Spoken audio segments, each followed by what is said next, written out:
Mit navn er Eva Christiansen. Jeg er seksolog og parterapeut, og så er jeg kvinden bag Peeps of Social. Ideen til Peeps of Social opstod for nogle år siden, da jeg var blevet skilt, og jeg igen var parat til at møde kærligheden. Men jeg var ikke rigtig til det der traditionelle dating. Jeg savnede mere et socialt forum. Jeg var ikke på udkig efter en kæreste, men jeg ville bare gerne have nogle fede oplevelser.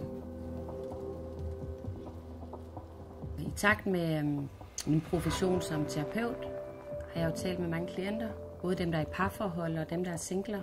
Og der er rigtig mange, der savner et socialt fællesskab.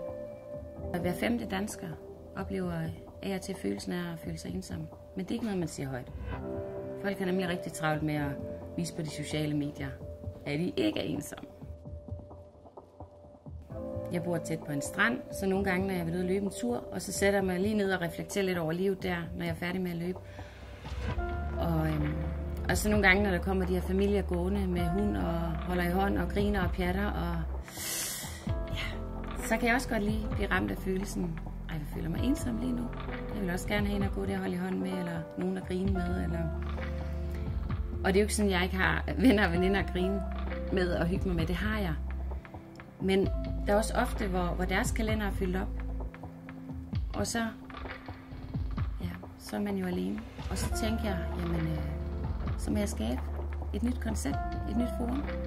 Med Peeps of Social, der har vi jo skabt rammerne for, i modsætning til de traditionelle sociale medier, at her skal vi gå offline, og folk skal ud og møde mennesker i virkelighedens verden.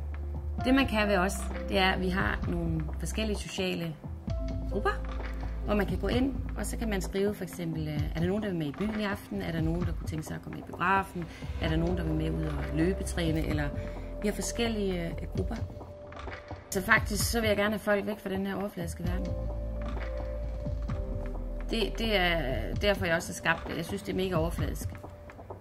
Det samfund, vi lever i, fordi det stresser jeg af. Og jeg synes, at det er rigtig trist. Alle de mennesker, der gemmer sig bag en skærm. Og så synes jeg, og så skal der fokus. Det skal være legalt og okay at føle sig ensom og sige det højt.